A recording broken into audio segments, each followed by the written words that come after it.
and welcome to Let's Talk About Live Shopping, a series dedicated to unraveling the intricacies of the live shopping phenomenon. I'm your host, Cynthia Nelson, video commerce expert, three-time entrepreneur, Forbes contributor, investor, and advisor.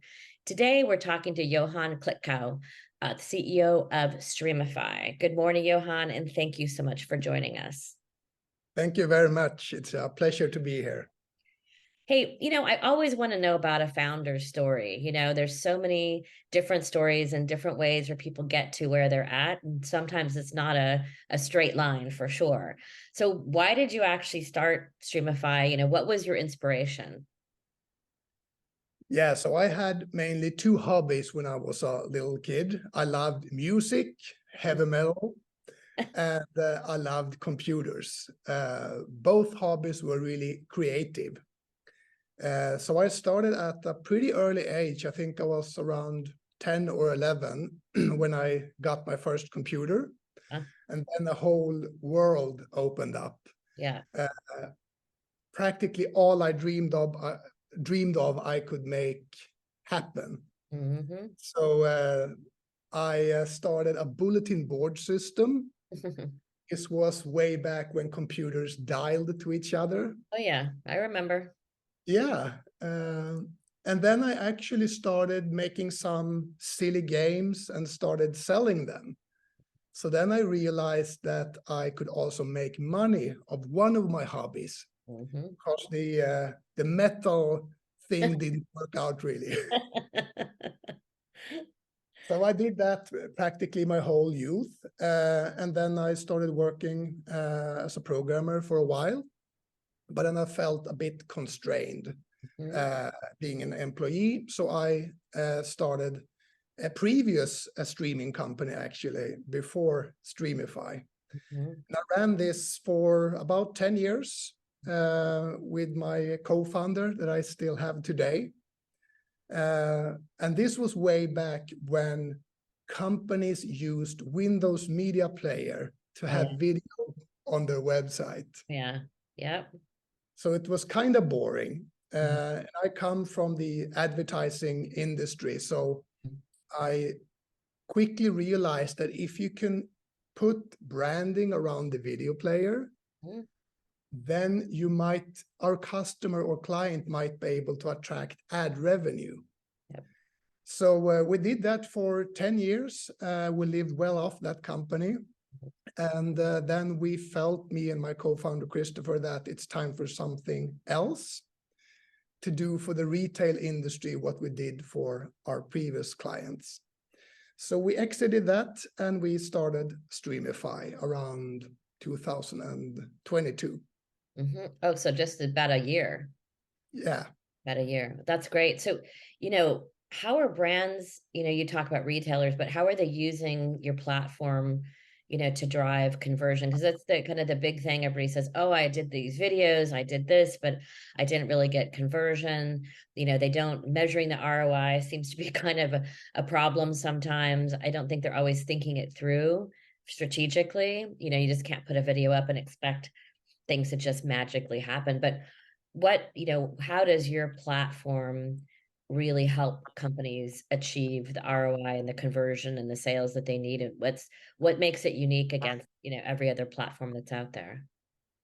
Yeah, that's a really good question. You're perfectly right. I mean, the technology in itself doesn't mean great success. But what we do is that we store a lot of data for our clients on their viewers.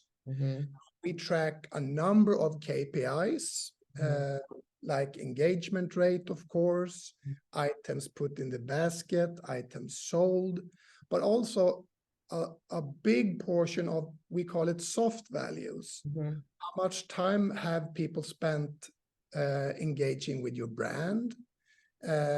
What touch points do we have? So we help our clients by delivering all these KPIs in a very easy to read and understandable format.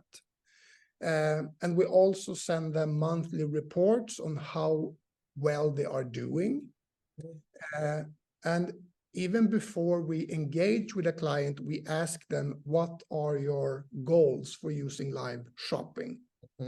And then we measure and track everything they're doing and their viewers are doing, and then we help them navigate in this space.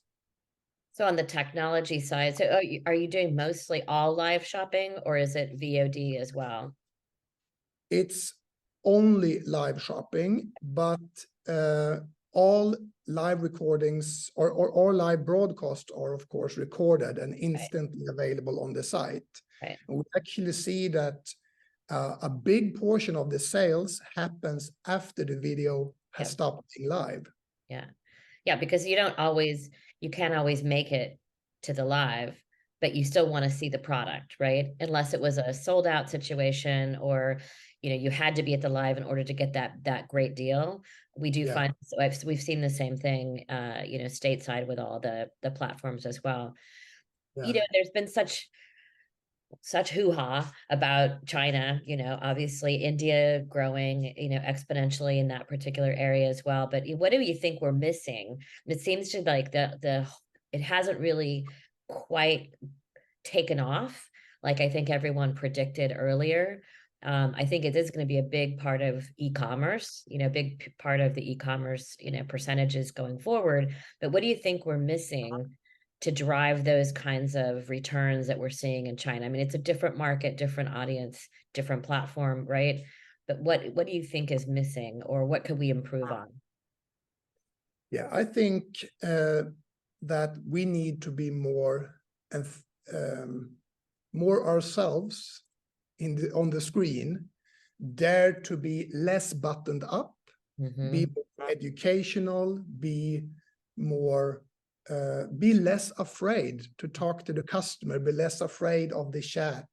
And we see great examples among our customers. The ones that does it best are the one that almost let the audience control the content. I have several examples, but one woman who I really love looking at, one of our clients, she just shows up, and then if people ask her something in the chat, she can go off camera and change dress, put on a belt or a handbag or whatever, and she sells enormously much because she listens to her audience and she is herself. What you see is what you get, kind of. So the talent side, that also brings up a great, conversation related to talent, because not every talent can actually be authentic and convert customers, right? It's a lot of companies have hired, big talent, right? Spend a lot of money on talent, and then they get them on screen and they can't really sell and convert. So that whole kind of talent training seems like, an opportunity for companies. Yeah, I agree. I mean, you drive a lot of traffic if you have a celebrity, but what people mainly want to see is the product expert. We also have clients of ours that are doing really well by using the regular in-store personnel that knows everything about the product and like to talk to people. It doesn't have to be more complicated than that. Yeah. The in-store personnel, I think, is an underused resource. Yeah. Because they are enthusiastic, they love the brand, they're there, they get the training on the product, they know all about it, they know the use cases, they know how it's being used, why it's being used. A lot of them are not everybody is camera ready, or is not afraid of talking directly to a camera, versus talking to a customer versus 100 people on a live situation. But I think once they get used to it, that it's like a conversation like what we're having. It's no different. It's no different than a Zoom call, really. So I mean, to summarize, I think in West and maybe the States as well, I think it's a little bit too buttoned up. It doesn't have to be a giant production. Right. It's only a conversation with your dear customers. And if you do that well, you will increase the brand awareness, you will sell more, you will grow viewership, you grow everything about your company. And if if you're not on the bandwagon, you will be run over by smaller, hungrier companies that utilize this technology. Right. And then, if you're looking into the future, like if you had a crystal ball, Yeah. what do you see as kind of the biggest opportunity in the next, 12 to 18 months? So I truly believe that live shopping or video commerce will be a mass market product. And the company who will win that fight is the company that has the easiest and best product that gives the highest value. So we have invested heavily in making our product super duper easy to use. It's a common misconception that you need a big team to implement live shopping. I mean, in our platform, you just drop a link and we connect directly to your e-commerce store. So the biggest opportunity is that more and more companies jump on the bandwagon. And then I think we will be a really good vendor for these companies that need a quick and easy platform that gives them high value for a good price. Awesome. Thank you so much for coming on the show. I really, really appreciate it. And sorry I said you were from Denmark, not Sweden. My bad. My bad. I should know. My husband's Swedish, actually. So that should have come to mind originally. Anyway, thanks so much. And I hope to see you soon. Thank you very much.